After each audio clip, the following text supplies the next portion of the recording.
ಸ್ನೇಹಿತರ ನಮಸ್ಕಾರ. ನಾನು ನಿಮ್ಮ ರಾಕೇಶ್ ಆರುಂಡಿ. ಇಡೀ ಜಗತ್ತೇ ನಿಬ್ಬೆರಗಾಗುವಷ್ಟು ಸಾಮರ್ಥ್ಯ ನಿಮ್ಮಲ್ಲಿದ್ದರೆ ನಿಮ್ಮನ್ನು ಕಟ್ಟಿ ಹಾಕಲಿಕ್ಕೆ ಯಾರಿಂದ ಸಾಧ್ಯ ಅಲ್ವಾ? ನೋಡಿ, ವೈಭವ್ ಸೂರ್ಯವಂಶಿ ಕೂಡ ಅಷ್ಟೇ. ಆತನ ಸಾಮರ್ಥ್ಯಕ್ಕೆ ಸರಿಸಾಟಿಯಾಗೋ ಆಟಗಾರರನ್ನು ದುರ್ಬಿನ್ ಹಾಕ್ಕೊಂಡು ಹುಡುಕ್ತಾ ಇರಬೇಕಾದ್ರೆ ಆತನನ್ನು ಇಂಟರ್ನ್ಯಾಷನಲ್ ಟೀಮ್ಗೆ ಸೆಲೆಕ್ಟ್ ಮಾಡ್ಕೊಳ್ಳೋದಕ್ಕೆ ಯಾಕೆ ಮೀನಾಮೇಷ ಅನ್ನೋ ಚರ್ಚೆ ಯಾವಾಗಲೂ ಕೂಡ ಇತ್ತು.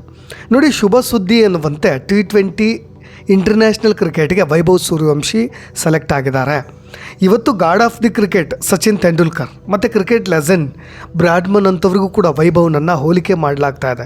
ಇಂಥ ಸಮಯದಲ್ಲಿ ಒಂದು ಒಳ್ಳೆ ನಿರ್ಧಾರವನ್ನು BCCI ತೆಗೆದುಕೊಂಡಿದೆ ಅಂತ ಹೇಳ್ಬೋದು. ನೋಡಿ, BCCI ವೈಭವ್ನನ್ನು ಉಳಿಸ್ಕೊಳ್ಳೋದಕ್ಕೆ BCCIನ ದೊಡ್ಡ ನಿಯಮಗಳನ್ನೇ ಬದಲಾಯಿಸಿರೋದು. ಅಂದರೆ Vaibhav Suryavanshi most important player ಅನ್ನೋದು ಇಲ್ಲಿ ಪ್ರಮುಖವಾದಂಥ ವಿಷಯ ಅಷ್ಟೇ. ನೋಡಿ, ಸಚಿನ್ ಕೂಡ ಟೆಸ್ಟ್ ಕ್ರಿಕೆಟ್ ಆಡಲಿ ವೈಭವ್, ಆ ಥರದ್ದು ಒಬ್ಬ ಒಳ್ಳೆ ಹುಡುಗನನ್ನು ನಾನು ಕೂಡ ಎಕ್ಸ್ಪೆಕ್ಟ್ ಮಾಡ್ತಾ ಇದ್ದೀನಿ, ಆದರೆ ಆತನಿಗೆ ಪ್ರೆಷರ್ ಹಾಕಬೇಡಿ ಅಂತಲೂ ಕೂಡ ಹೇಳಿದರು. ಹಿರಿಯ ಕ್ರಿಕೆಟ್ ಆಟಗಾರರು ಕೂಡ ಮೊದಲು ವೈಭವ್ನ ಟಾಪ್ 15ನಲ್ಲಾದರೂ ಇಟ್ಕೊಳ್ಳಿ ಅಂತ ಒತ್ತಾಯ ಕೂಡ ಮಾಡಿದರು. ಈ ಎಲ್ಲ ಬೇಡಿಕೆ ಕೂಗು ದೊಡ್ಡ ಮಟ್ಟದಲ್ಲಿ ಬಂದಿದ್ದರಿಂದ ವೈಭವ್ ಅಂಥ ಪ್ರತಿಭೆಯನ್ನು ನಾವು ನೆಗ್ಲೆಕ್ಟ್ ಮಾಡಿಕೊಂಡ್ರೆ ಕಣ್ಮುಂದೆ ಇರೋ ಅದೃಷ್ಟವನ್ನು ನಾವೇ ಮಿಸ್ ಮಾಡಿಕೊಂಡಂತೆ ಅನ್ನೋದು BCCIಗೆ ಅರಿವಾಗಿದೆ ಅಂತ ಅನಿಸುತ್ತೆ. ಸೊ ಕೇವಲ 15 ವರ್ಷದ ಅದ್ಭುತವಾದಂಥ ಪ್ರತಿಭೆ ವೈಭವ್ ಸೂರ್ಯವಂಶಿ ಭಾರತ T20 ಕ್ರಿಕೆಟ್ ತಂಡಕ್ಕೆ ಆಯ್ಕೆ ಆಗಿದ್ದಾರೆ. ನೋಡಿ, ಇನ್ನು ವೈಭವ್ RCB ಬಿಗ್ ಫ್ಯಾನ್ ಆಗಿದ್ದನ್ನು ಕೂಡ ಮನಸ್ಸು ಬಿಚ್ಚಿ ಒಪ್ಕೊಂಡಿರೋದು ಯಾಕೆ ಅನ್ನೋದನ್ನು ಮುಂದೆ ಹೇಳ್ತೀನಿ. RCB ಫ್ಯಾನ್ಸ್ ಈ ವಿಡಿಯೋವನ್ನು ಕಂಟಿನ್ಯೂ ಮಾಡ್ಬೋದು. ಪ್ರಮುಖವಾದಂಥ ವಿಷಯಗಳು. ಅದಕ್ಕೂ ಮುನ್ನ BCCI ಯಾವ ನಿಯಮವನ್ನು ವೈಭವ್ ಸೂರ್ಯವಂಶಿಗೋಸ್ಕರ ಬದಲಾಯಿಸಿದೆ ಅನ್ನೋದನ್ನು ನೋಡ್ತಾ ಹೋಗೋಣ. ನೋಡಿ, BCCI ಕಾರ್ಯದರ್ಶಿ ದೇವಜಿತ್ ಸೈಕಿಯಾ ಅಫಿಷಿಯಲ್ ಅನೌನ್ಸ್ಮೆಂಟ್ ಒಂದನ್ನು ಮಾಡ್ತಾರೆ. ವೈಭವ್ ಭಾರತ A ತಂಡದಿಂದ ಸೀನಿಯರ್ ತಂಡಕ್ಕೆ ಆಯ್ಕೆ ಆಗ್ತಾ ಇದ್ದಾರೆ. ಅವನಿನ್ನೂ ಚಿಕ್ಕ ಮಗು, ಎಲ್ಲ ವಯಸ್ಕರಿರ್ತಕ್ಕಂಥ ಹಿರಿಯರ ತಂಡದೊಂದಿಗೆ ಆತ ಟ್ರಾವೆಲ್ ಮಾಡ್ತಾ ಇರೋದ್ರಿಂದ ಆತನ ಕುಟುಂಬದವ್ರು ಯಾರಾದರೂ ಜೊತೆಯಲ್ಲಿದ್ದರೆ ಆತನಿಗೆ ಒಂದು ಕಂಫರ್ಟ್ ಫೀಲ್ ಬರುತ್ತೆ ಅಂತ ನಾವೆಲ್ಲರೂ ಕೂಡ ಭಾವಿಸ್ತಾ ಇದ್ದೀವಿ. ಆತನ ತಂದೆ ನಾಳೆ ಶ್ರೀಲಂಕಾಕ್ಕೆ ಹೊರಡ್ತಾರೆ. ನಂತರ ಇಂಗ್ಲೆಂಡ್ ಪ್ರವಾಸಕ್ಕೂ ಕೂಡ ಅವರು ಬರಲಿಕ್ಕೆ ಇಚ್ಛೆ ಇದ್ದರೆ BCCI ಕಂಪ್ಲೀಟ್ ಬೆಂಬಲವನ್ನು ಕೊಡುತ್ತೆ. ಹಿರಿಯ ಆಟಗಾರರ ಪ್ರಪಂಚಕ್ಕೆ, ಅವರ ವರ್ಲ್ಡ್ಗೆ ಈತ ಹೊಂದಿಕೊಳ್ಳಿಕ್ಕೆ ಆತನಿಗೆ ಸ್ವಲ್ಪ ಟೈಮ್ ಬೇಕಾಗತ್ತೆ. ಅದಕ್ಕೆ ನಾವು ಆತನಿಗೆ ಸ್ವಲ್ಪ ನೆರವಾಗ್ತಾ ಇದ್ದೀವಿ ಈ ಮುಖಾಂತರವಾಗಿ, ನಮ್ಮ ನಿಯಮವನ್ನು ಬದಲಾವಣೆ ಮಾಡೋದರ ಮುಖಾಂತರವಾಗಿ ಅಂತ. ನೋಡಿ, BCCIನಲ್ಲಿ ಸಾಮಾನ್ಯವಾಗಿ ಯಾವುದೇ ಆಟಗಾರರ ಪೋಷಕರಿಗೆ ಅಂತಾರಾಷ್ಟ್ರೀಯ ಪ್ರವಾಸಗಳಲ್ಲಿ ತಂಡದ ಜೊತೆ ಉಳಿದುಕೊಳ್ಳೋದಕ್ಕೆ BCCI ಇಲ್ಲಿಯವರೆಗೂ ಕೂಡ ಪರ್ಮಿಷನ್ ಕೊಡ್ತಾ ಇರಲಿಲ್ಲ. ನೋಡಿ, ವೈಭವ್ ಸೂರ್ಯವಂಶಿಗೋಸ್ಕರ ಇನ್ನು ಮುಂದೆ ಅದು ಕೂಡ ಬದಲಾಗ್ತಾ ಇದೆ.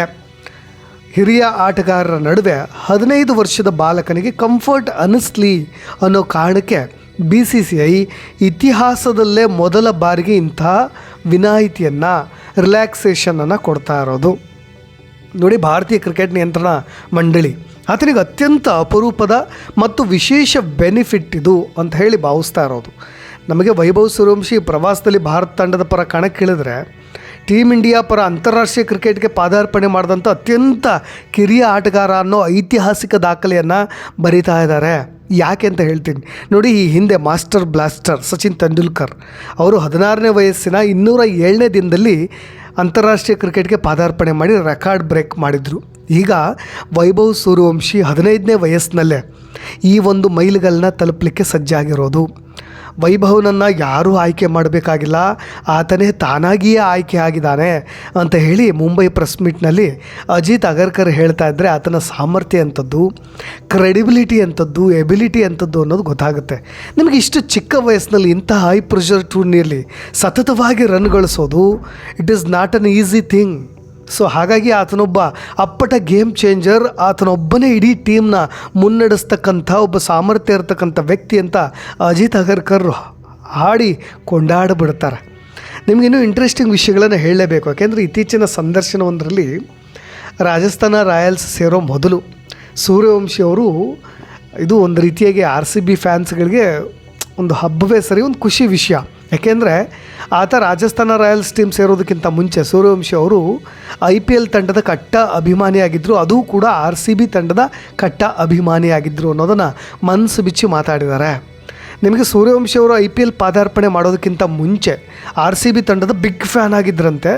ಜೊತೆಗೆ ವಿರಾಟ್ ಕೊಹ್ಲಿ ಮೇಲಿನ ಅವರ ಅತಿಯಾದಂಥ ಅಭಿಮಾನ ಪ್ರೀತಿಯೇ RCB ಟೀಮ್ಗೆ ಸಪೋರ್ಟ್ ಮಾಡಲಿಕ್ಕೆ ಪ್ರಮುಖವಾದಂಥ ಕಾರಣ ಅನ್ನೋದನ್ನು ಕೂಡ ಒಪ್ಕೊಳ್ತಾರೆ. ಇಡೀ ಇಂಡಿಯಾದಾದ್ಯಂತ ನಿಮಗೆ RCB ಫ್ಯಾನ್ಸ್ಗಳು ಹೆಚ್ಚಾಗಿ ಉಟ್ಕೊಳ್ಳಿಕ್ಕೂ ಕೂಡ ಅದು ಒಂದು ಕಡೆ ವಿರಾಟ್ ಕೊಹ್ಲಿ ಅಂತವರು, ಜೊತೆಗೆ ಆ ಟೀಮ್ನಲ್ಲಿ ಆಡಿದಂಥ most popular cricketer Chris Gayle ಇರ್ಬೋದು, ABD ವಿಲಿಯರ್ಸ್ ಇರ್ಬೋದು, ಈ ಥರ ದೊಡ್ಡ ದೊಡ್ಡ ಘಟಾನುಘಟಿಗಳ ಒಂದು ಆಟಗಾರರು ಆ ಟೀಮ್ಗೆ ಕೊಟ್ಟಂಥ ಒಂದು ಇನ್ವಾಲ್ವ್ಮೆಂಟ್ ಇದೆಯಲ್ಲ, ಅದು ಜನರನ್ನ ತುಂಬ ಎಮೋಷ್ನಲ್ ಆಗಿ ಮಾಡಿದ್ದು. ವೈಭವ್ ಸೂರ್ಯವಂಶಿ ಅಂಥವ್ರಿಗೂ ಕೂಡ RCB ತಂಡ ಯಾಕೆ ಫೇವರಿಟ್ ಅನ್ನೋದಕ್ಕೆ ಇದೇ ಕಾರಣ ಅನ್ನೋದನ್ನು ಅವ್ರು ಒಪ್ಕೊಂಡಿರೋದು. ಬಹಳ ದಿನದಿಂದಲೂ ಕೂಡ ನಾನು ವಿರಾಟ್ ಕೊಹ್ಲಿ ಅವರ ಆಟವನ್ನು ಮೆಚ್ಚಿಕೊಳ್ತಾ ಇದ್ದೀನಿ ಅಂತ ಹೇಳಿ ಒಬ್ಬ ಯಂಗ್ಸ್ಟರ್ ಕ್ರಿಕೆಟರ್ ಹೇಳಿರೋದು. ನಿಮಗೆ ಇದೇ ಸಂದರ್ಭದಲ್ಲಿ ನಿಮಗೆ ವೈಭವ್ ಸೂರ್ಯವಂಶಿ ಹೆಗಲ ಮೇಲೆ ವಿರಾಟ್ ಕೊಹ್ಲಿ ಅವರು ಕೈ ಹಾಕಿ ಫೈನಲ್ ಮ್ಯಾಚ್ನಲ್ಲಿ ಪಂದ್ಯ ಗೆದ್ದ ನಂತರ run machine, chasing master Virat Kohli ಮುಖಾಮುಖಿಯಾಗಿ ಇಬ್ಬರು ಕೂಡ ಮಾತುಕತೆ ನಡೆಸಿದ್ದು ಸೋಷಿಯಲ್ ಮೀಡ್ಯಾದಲ್ಲಿ ಸಿಕ್ಕಾಪಟ್ಟೆ ವೈರಲ್ ಆಗಿತ್ತು. ಏನು ಮಾತಾಡಿಕೊಂಡ್ರು ಅವರು, ಏನು ಹಂಚ್ಕೊಂಡ್ರು ವಿಷಯಗಳನ್ನು ಅಂತ. ಹೆಚ್ಚಾಗಿ ವಿರಾಟ್ ಕೊಹ್ಲಿ ಅವರ ಬಿಗ್ ಫ್ಯಾನ್ ಅಂತ ವೈಭವ್ ಸೂರ್ಯವಂಶಿ ಈಗ ಹೇಳ್ತಾ ಇದ್ದಾರಲ್ವ, ಅದಾದ ಮೇಲೆ ಆ ಕ್ಯೂರಿಯಾಸಿಟಿ ಹೆಚ್ಚಾಗ್ತಾ ಹೋಯಿತು. ಏನು ಮಾತನಾಡಿಕೊಂಡ್ರು ಅಂದರೆ ಅದನ್ನು ವೈಭವ್ ಸೂರ್ಯವಂಶಿ ಅವರೇ ಹೇಳ್ತಾ ಹೋಗ್ತಾರೆ. ವಿರಾಟ್ ಭಯ್ಯ ನನ್ನ ಭುಜದ ಮೇಲೆ ಕೈ ಇಟ್ಟು ನನ್ನೊಂದಿಗೆ ಮಾತನಾಡಿದಾಗ ಅದೊಂದು ದೊಡ್ಡ ಡ್ರೀಮ್ಸ್ ಕಮ್ಸ್ ಟ್ರೂ ಥರ ಭಾಸವಾಯಿತು. ಆದರೆ ನಾನು ಕ್ರಿಕೆಟ್ ಜಗತ್ತಿನ ಸೂಪರ್ ಸ್ಟಾರ್ ಜೊತೆ ಮಾತನಾಡ್ತೀನಿ ಅಂತ ನನಗೆ ಅನ್ನಿಸ್ಲೇ ಇಲ್ಲ. ನನ್ನ ಸ್ವಂತ ಬ್ರದರ್ ಜೊತೆ ಮಾತನಾಡ್ತಾ ಇದ್ದೀನಿ ಅನ್ನೋ ಥರ ತುಂಬ ಕಂಫರ್ಟ್ ಫೀಲ್ ಇತ್ತು. ಅವ್ರು ನನ್ನೊಂದಿಗೆ ಅನೇಕ ವಿಷಯಗಳನ್ನು ಹಂಚಿಕೊಂಡ್ರು. ನನ್ನ ಬ್ಯಾಟಿಂಗ್ನಲ್ಲಿ ಇರ್ತಕ್ಕಂಥ ಸಣ್ಣ ಪುಟ್ಟ ದೋಷಗಳನ್ನು ಸರಿಪಡಿಸ್ಕೊಳ್ಳಿಕ್ಕೆ ಅವರು ಎಕ್ಸ್ಪ್ಲೈನ್ ಮಾಡಿ ಹೇಳಿದ್ರು. ಯಾವಾಗಲೂ ಆಟದ ಮೇಲೆ ಗಮನ ಹರಿಸ್ಕೊಂಡು ಕಂಟಿನ್ಯೂ ಮಾಡು ಅನ್ನೋ ಒಂದಿಷ್ಟು ಸಲಹೆಗಳನ್ನು ಕೊಟ್ಟರು. ಆ ಕ್ಷಣ ನನ್ನ ವೃತ್ತಿ ಜೀವನದಲ್ಲಿ ಮರೆಯೋದಕ್ಕೆ ಆಗೋದಿಲ್ಲ. It is a most precious time ಅಂತ ಹೇಳಿದರು. ಜೊತೆಗೆ ವೈಭವ್ ಸೂರ್ಯವಂಶಿ ಅದನ್ನು ತುಂಬ ಎಮೋಷ್ನಲ್ ಆಗಿ ಮಾತಾಡಿದ್ದು. ಆ ಕ್ಷಣ ನನಗೊಂದು ಸುಂದರ ಕನಸಿನ ಹಾಗೆ ಕಾಣ್ತಾ ಇತ್ತು ಅಂತ ಅವ್ರು ಹೇಳ್ತಾ ಇದ್ದರೆ RCB ಫ್ಯಾನ್ಸ್ಗಳು ಸ್ವಲ್ಪ ಭಾವುಕರಾಗ್ತಾ ಇರ್ತಾರೆ. ನೋಡಿ, ಅವ್ರು ನನ್ನೊಂದಿಗೆ ಮಾತನಾಡೋದಂಥ ರೀತಿ ನೋಡಿದ್ರೆ ನಾನು ವಿರಾಟ್ ಕೊಹ್ಲಿ ಅವರೊಂದಿಗೆ ಮಾತನಾಡ್ತಿದ್ದೀನಿ ಅಂತ ಅನ್ನಿಸ್ಲೇ ಇಲ್ಲ ಅಂತ. ನಾನು ಯಾವುದನ್ನು ಚೆನ್ನಾಗಿ ಮಾಡ್ತಾಯಿದ್ದೀನಿ, ಯಾವುದನ್ನು ಸುಧಾರಿಸ್ಕೊಂಡು ಹೋಗಬೇಕು, ಯಾವ ವಿಷಯಗಳ ಕಡೆ ಗಮನ ಹರಿಸ್ಬೇಕು, ಭವಿಷ್ಯದಲ್ಲಿ ನನ್ನ ಹಾದಿ ಹೇಗಿರಬೇಕು ಎಲ್ಲದನ್ನೂ ಕೂಡ ಡೀಟೇಲ್ಡಾಗಿ ವಿರಾಟ್ ಕೊಹ್ಲಿ ಅವರು ಇದೇ ವೈಭವ್ ಸೂರ್ಯವಂಶಿಗೆ ಹೇಳಿದ್ರಂತೆ. ನೋಡಿ, ಇದೆಲ್ಲದರ ಜೊತೆಗೆ ವೈಭವ್ ಸೂರ್ಯವಂಶಿ ಇತ್ತೀಚೆಗೆ ಟೀಮ್ ಇಂಡಿಯಾ ಸೆಲೆಕ್ಟ್ ಮಾಡ್ಕೊಳ್ಳೋಕ್ಕಿಂತ ಮುಂಚೆ ಈಗ ಸದ್ಯದ ಮಟ್ಟಿಗೆ ಎಲ್ಲರೂ ಕೂಡ ಫುಲ್ ದಿಲ್ ಖುಷಿ ಆಗಿಬಿಟ್ಟಿದ್ದಾರೆ. ವೈಭವ್ ಸೂರ್ಯವಂಶಿ ಬೇಕಿತ್ತು ಇಂಟರ್ನ್ಯಾಷನಲ್ ಟೀಮ್ಗೆ. ಆ T20ನ ಎಂಜಾಯ್ ಮಾಡೋ ರೀತಿಯೇ ಬೇರೆ. ವೈಭವ್ ಇರೋವರೆಗೂ ಅಂತರೂ ನಿಮಗೆ T20 ನೋಡ್ತಾ ಇದ್ರೆ ಹೇಗೆ ಅನಿಸ್ಬೇಡ. ಜಸ್ಟ್ ಅನ್ ಇಮ್ಯಾಜಿನ್, ಆತ ಈಗಾಗಲೇ ಸೆಲೆಕ್ಟ್ ಆಗಿಬಿಟ್ಟಿದ್ದಾರೆ ಬಿಡಿ. ಅದು ಮುಂದಿನ ವೀಡಿಯೋಗಳಲ್ಲಿ ನೀವು ನೋಡ್ತೀರಾ. ಲೈವ್ ಸ್ಟ್ರೀಮ್ ಆಗಬೇಕಾದ್ರೆ ಆತನ ಆಟವನ್ನು ನೋಡಿ ಇನ್ನೂ ಹೆಚ್ಚಿನ ರೀತಿಯಾಗಿ ಹೊಗಳ್ತೀರಿ. ಬಟ್ ಪ್ರೆಸರ್ ಹಾಕೋದು ಬೇಡ. ಬಟ್ ಇದರ ನಡುವೆ ವೈಭವ್ ಹೇಳಿದಂಥ ಒಂದು ಹೇಳಿಕೆ ಈಗ ವೈರಲ್ ಆಗ್ತಾ ಇರೋದು. ನೋಡಿ, ನಮ್ಮಲ್ಲಿ ಅನೇಕ ಪ್ರತಿಭೆಗಳಿದ್ದಾವೆ, ಆದರೂ ಕೂಡ ಯಾಕೆ ಈ ರೀತಿಯಾಗಿ ಆಗುತ್ತೆ ಅನ್ನೋ ರೀತಿಯಾದಂಥ ಒಂದು ಪ್ರಶ್ನೆಗಳನ್ನು ನಾವೇ ಹಾಕ್ಕೊಳ್ಬೇಕಾಗತ್ತೆ. ಯಾಕೆಂದರೆ ಇತ್ತೀಚೆಗೆ ಒಂದು ಯೂಟ್ಯೂಬ್ಗೆ ಕೊಟ್ಟಂಥ ಸಂದರ್ಶನದಲ್ಲಿ ಇದೇ ವೈಭವ್ ಸೂರ್ಯವಂಶಿ ಅವರು 2025 IPL ಹರಾಜು ಕುರಿತು ಮಾತನಾಡ್ತಾ ಹೋಗ್ತಾರೆ. ಆಗ ಹರಾಜಿನಲ್ಲಿ ರಾಜಸ್ಥಾನ ರಾಯಲ್ಸ್ ಮತ್ತು ಡೆಲ್ಲಿ ಕ್ಯಾಪಿಟಲ್ಸ್ ಎರಡೇ ತಂಡ ಬಿಡ್ಡಿಂಗ್ನಲ್ಲಿ ಇವ್ರ ಹೆಸರನ್ನು ತೆಗೆದುಕೊಂಡಿದ್ದು. ಈಗ ಹ್ಯಾಕ್ ಮಾಡಿದ್ರು ಗೊತ್ತಾಗ್ತಿಲ್ಲ ನನಗೆ ಅಂತ ವೈಭವ್ ಸೂರ್ಯವಂಶಿ ಪ್ರಶ್ನೆ ಮಾಡಿದ್ದು. ನಾನು ಚೆನ್ನಾಗಿ ಆಡ್ತಾಯಿದ್ದೆ, ಟ್ರಯಲ್ಸ್ನಲ್ಲೂ ಉತ್ತಮವಾಗಿ ಆಡಿದ್ದೆ, ನನ್ನ ಇಡೀ ವರ್ಷದ ಪ್ರದರ್ಶನ ಏನಿದೆ ಕ್ರಿಕೆಟ್ ಪ್ರದರ್ಶನ ತುಂಬ ಚೆನ್ನಾಗಿತ್ತು. ಆದರೆ ಹರಾಜಿನಲ್ಲಿ ಕೇವಲ ಎರಡೇ ಟೀಮ್ ಮಾತ್ರ ಬಿಡ್ಡಿಂಗ್ ಮಾಡ್ತಲ್ಲ, ಕೆಲ ತಂಡಗಳು ಮಾತ್ರ, ಅಂದರೆ ಎರಡೇ ಟೀಮ್ಗಳು ಮುಂದೆ ಬಂದಿದ್ದು ಯಾಕೆ ಅನ್ನೋದು ನನಗೆ ಈಗಲೂ ಕೂಡ ಗೊತ್ತಾಗ್ತಾ ಇಲ್ಲ ಅಂತ ಆಶ್ಚರ್ಯಗಳನ್ನು ವ್ಯಕ್ತಪಡಿಸ್ತಾ ಇರೋದು. ತಂಡಕ್ಕೆ ನಾನು ಅಷ್ಟು ಇಂಪಾರ್ಟೆಂಟ್ ಅಂತ ಅನ್ನಿಸ್ಲೇ ಇಲ್ವಾ, ನಾನು ಇಷ್ಟು ಪ್ರದರ್ಶನ ಕೊಟ್ಟರು ಕೂಡ ಎರಡೇ ತಂಡ ಬಿಡ್ಡಿಂಗ್ ಯಾಕೆ ಮಾಡ್ತು ಅನ್ನೋದನ್ನು ಅವರೇ ಪ್ರಶ್ನೆ ಮಾಡ್ಕೊಳ್ತಾ ಮಾಧ್ಯಮಗಳ ಮುಂದೆ ಹೇಳಿರೋದು. ನೋಡಿ, ಒಂದು ಕಡೆ ಏನಾಗುತ್ತೆ ಅಂದರೆ ಎಲ್ಲ ಕಡೆ ಕರಪ್ಷನ್ ಇರುತ್ತೆ. ನಿಮಗೆ ಟೀಮ್ ಇಂಡಿಯಾಗೆ ಸೆಲೆಕ್ಟ್ ಮಾಡ್ಕೊಳ್ಬೇಕಾದ್ರೂ ಆ ಥರದ್ದು ಒಂದಿಷ್ಟು ವಿರೋಧಗಳು ಕೇಳಿ ಬಂದಿರ್ಬೋದು. ಯಾಕೆಂದರೆ ನಿಮ್ಗೆ ಯಾರೋ ಒಬ್ಬರು ಸಚಿನ್ ಅವ್ರ ಫೇವರ್ ಇರ್ಬೋದು, ಅಥವಾ ಏನೋ ಒಂದು ಆಗ್ತಾ ಇರುತ್ತೆ. ಅಲ್ಲಿ ಒಂದು ಕ್ಯಾಸ್ಟ್ ಮೇಲೆ ನಡೀತಾ ಇರುತ್ತೆ.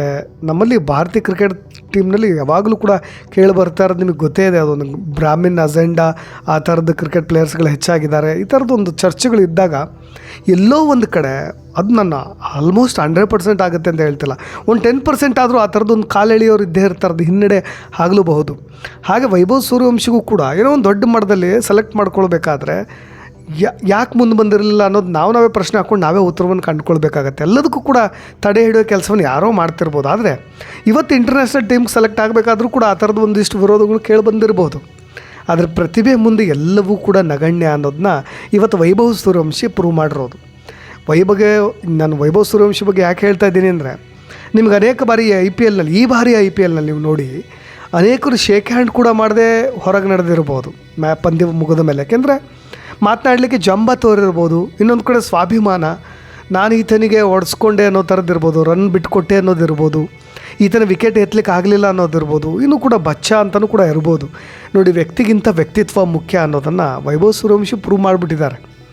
ಹಿರಿಯ ಆಟಗಾರರಂಥವ್ರೆ ಆತನನ್ನು ಔಟ್ ಮಾಡಿದಾಗ ನಾವೇನೋ ದೊಡ್ಡ ಸಾಧನೆ ಮಾಡಿದ್ದೀವಿ, ಸಾಮರ್ಥ್ಯ ಮೀರಿ ಔಟ್ ಮಾಡಿದ್ದೀವಿ ಅನ್ನೋ ಥರ ಲೆಜೆಂಡ್ರಿ ಬೌಲರ್ಸ್ಗಳು ಆ ಥರ ಅಣಕ ಮಾಡಿದ್ದನ್ನು ಕೂಡ ನೋಡಿದ್ದೀವಿ. ಆತ ಔಟಾಗಿ ಹೋಗ್ತಾ ಇರಬೇಕಾದ್ರೆ ಹಂಗಂತ ಹೇಳಿ ಆತನಿಗೆ ಈಸಿ ಬಾಲ್ ಹಾಕ್ಕೊಟ್ಟು ಹೊಡಿಗೆ ಬಿಡಬೇಕು ಆ ಥರದ್ದನ್ನು ನಾನು ಹೇಳ್ತಾ ಇಲ್ಲ. ಬಟ್ ಸೆಲೆಬ್ರೇಷನ್ ಕಂಡಾಗ ಇನ್ನು ಈಗಿನ ಕ್ರಿಕೆಟ್ಗೆ ಪಾದಾರ್ಪಣೆ ಮಾಡಿರೋ ಥರ ಚಿಕ್ಕ ವಯಸ್ಸಿನ ಹುಡುಗ, ಇವರ ಅನುಭವ ಎಂಥದ್ದು, ಆತನನ್ನು ಔಟ್ ಮಾಡಿದಾಗ ಗರ್ವ ಪಡೋ ಥರದ ಯಶಸ್ಸು ಸಕ್ಸಸ್ಸನ್ನು ಅಲ್ಲಿ ತೋರಿಸೋ ಅಗತ್ಯ ಇಲ್ಲ ಅನ್ನೋದನ್ನು ನಾನು ಹೇಳ್ತಾ ಇರೋದು.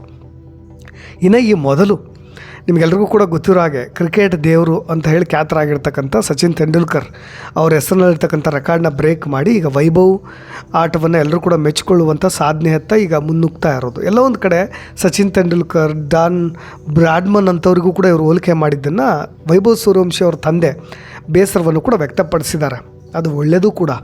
ಈ ಬಗ್ಗೆ ಮಾತನಾಡಿರ್ತಕ್ಕಂಥ ವೈಭವ್ ಸೂರ್ಯವಂಶಿ ಅವ್ರ ತಂದೆ ಸಂಜೀವ್ ಸೂರ್ಯವಂಶಿ ಅವರು, ನನ್ನ ಮಗ ಟೀಮ್ ಇಂಡಿಯಾಗೆ ಆಯ್ಕೆಯಾಗಿರೋದು ಬಹಳ ಖುಷಿ ಅಂತಂದಿದೆ, ಆದರೆ ಅವನನ್ನು ಸಚಿನ್ಗೆ ಬ್ರಾಡ್ಮನ್ಗೆ ಹೋಲಿಸೋದು ತುಂಬ ತಪ್ಪಾಗುತ್ತೆ. ಅವರೆಲ್ಲ ಬಹುದೀರ್ಘ ಕಾಲದವರೆಗೆ ಅಂತಾರಾಷ್ಟ್ರೀಯ ಕ್ರಿಕೆಟ್ನಲ್ಲಿ ತೊಡಗಿಸ್ಕೊಂಡವರು. ನನ್ನ ಮಗ ಈಗ ಪಾದಾರ್ಪಣೆ ಮಾಡ್ತಾ ಇದ್ದಾನೆ, ಅವರ ಮೆಟ್ಟಿನ ಧೂಳಿಗೂ ಕೂಡ ನನ್ನ ಮಗ ಸಮ ಅಲ್ಲ ಅನ್ನೋದನ್ನು ಒಪ್ಕೊಂಡಿದ್ದಾರೆ. ತಂದೆಯ ದೊಡ್ಡತನ ಅದು. ಓಕೆ, ವೈಭವ್ ಸೂರ್ಯವಂಶಿ ಬಗ್ಗೆ ಈ ಕೇಸ್ ಸ್ಟಡಿ ನಡೀತಾ ಇದೆ ಇಂದೋರ್ IIMನಲ್ಲಿ. ನಿಮಗೆಲ್ರಿಗೂ ಕೂಡ ಕಳೆದ ಬಾರಿಯ ವಿಡಿಯೋದಲ್ಲೂ ಕೂಡ ಹೇಳಿದ್ದೀನಿ. ಅಂದರೆ ಒಂದು ರೀತಿಯಾದಂಥ ಕೇಸ್ ಸ್ಟಡಿ ಅಂದರೆ ವ್ಯಕ್ತಿ ಅಧ್ಯಯನ, ಅಂದರೆ ಸೈಂಟಿಫಿಕ್ ಸ್ಟಡಿ ಆಗುತ್ತೆ. ಇಷ್ಟು ಚಿಕ್ಕ ವಯಸ್ಸಿಗೆ ಈ ಥರದ ಮೆಂಟಲ್ ಸ್ಟೆಬಿಲಿಟಿ, ಎಬಿಲಿಟಿ ಇದನ್ನು ಒಂದು ಅಧ್ಯಯನದ ರೂಪದಲ್ಲಿ, ಲಿಖಿತ ರೂಪದಲ್ಲಿ ಬರೆದು ಒಂದು ಥೀಸಿಸ್ ಮಾಡಲಾಗುತ್ತೆ. ಅದು ಇನ್ನೊಬ್ರಿಗೂ ಕೂಡ ಕಲಿಸೋದ್ರ ಮುಖಾಂತರವಾಗಿ ಅದರ ಆಧಾರದ ಮೇಲೆ ಇನ್ನೊಬ್ಬರ ಲೈಫ್ನಲ್ಲೂ ಕೂಡ ಬದಲಾವಣೆ ತರ್ತಕ್ಕಂಥ ಒಂದು ಅಧ್ಯಯನ ವಸ್ತುವಾಗಿ ಈಗ ವೈಭವ್ ಸೂರ್ಯವಂಶಿ ಅವರು ಬದಲಾಗ್ತಾ ಇದ್ದಾರೆ. ಆ ಹುಡುಗನ ಬಗ್ಗೆ ಹೆಚ್ಚಾಗಿ ಹೇಳ್ತಾ ಇದ್ದರೆ ನನಗೆ ಖುಷಿ ಉಕ್ಕು ಬರುತ್ತೆ. ನಿಮಗೆ ಏನು ಅನಿಸುತ್ತೆ ಆಟಗಾರನ ಬಗ್ಗೆ ಅಂತಲೂ ಕೂಡ ಕಮೆಂಟ್ಸಲ್ಲಿ ತಿಳಿಸ್ಬೋದು ಅಂತ ಹೇಳ್ತಾ ಧನ್ಯವಾದ.